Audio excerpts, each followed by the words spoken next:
Indian Sign Language, one of many indigenous sign languages broadly known as hand talk that were once used widely by both deaf and hearing people.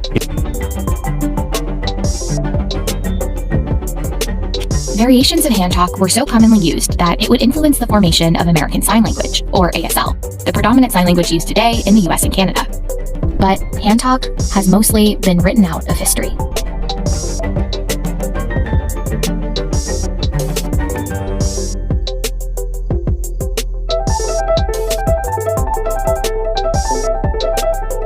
When a Spanish colonizer first reached one indigenous community in the Southwest, he noted that indigenous people knew signs so well that there was no need for an interpreter. That sign language was likely a variation of hand talk, and these journals can trace it back to at least the 1500s. But if you look at a different kind of writing, the evidence suggests it goes back even further.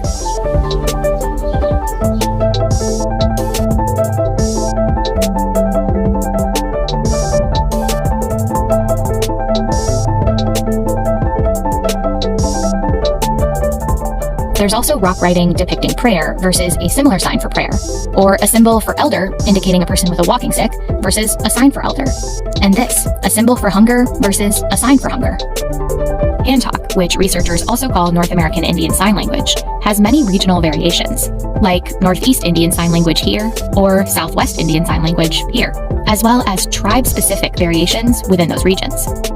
And here, from the Gulf Coast region up through the Great Plains into Canada, was the home of Plains Indian Sign Language. PISL is one of the most well-documented hand talk variations, probably because of how widely it was used. And that had a lot to do with how those tribes lived.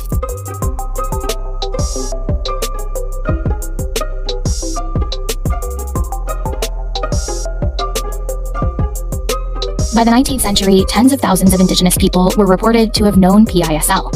In PISL, there's no finger-spelled alphabet like you find in other sign languages. Its building blocks are roughly 4,000 basic words that form its vocabulary. For the word war, you'd sign big and fight. For the word beautiful, you'd sign face and good. Or for stream, you'd sign the words river and little. The way PISL works also shows indigenous ways of thinking about the world. For example, let's take this simple question, how old are you? First, there's a single sign for question.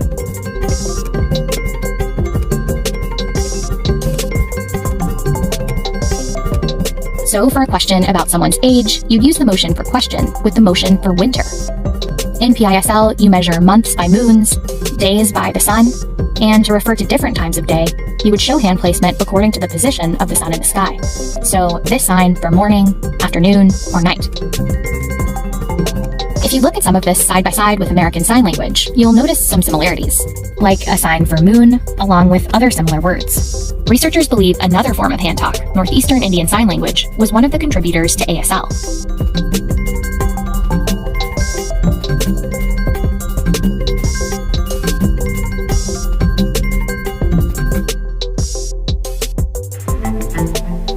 This film, from September 1930, shows one of the largest gatherings of intertribal indigenous leaders ever filmed. They were brought together by General Hugh L. Scott to document and preserve PISL. I have brought you from every direction to sit in this council. I have come myself from very far in the east to sit with you. The young men are not learning your sign language, and soon it will disappear from this country. By the time this gathering took place, Scott's predictions were already coming true. In the late 1800s, the US government began sending Native children to government residential schools, where administrators enforced a strict English-only policy, explicitly designed to cut off children from their families, their culture, and their Native identities.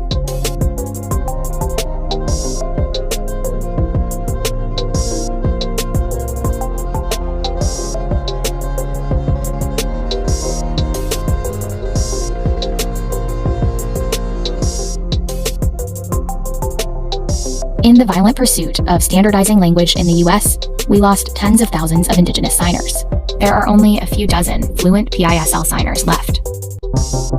Today, many indigenous deaf Americans use ASL, but many of ASL's signs are rooted in a cultural experience that isn't theirs.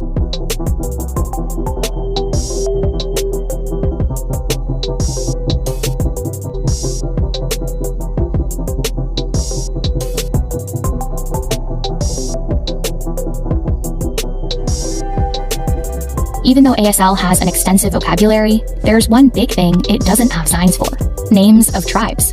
In ASL, you'd have to spell out tribe names. But with PISL, there's a sign for every Native American tribe, with gestures connected to their meanings. For example, this sign for Crow imitates a knotted hairstyle, this sign for Shoshone imitates the movement of a snake, and this sign for Cheyenne shows a striped arrow.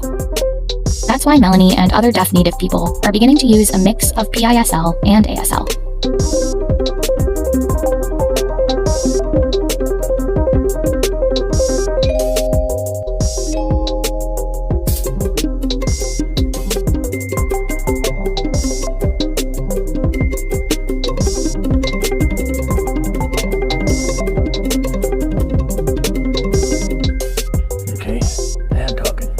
Plains Indian Sign Language is still endangered, but many Indigenous everyday life, and pushing for it to be included in more mainstream education.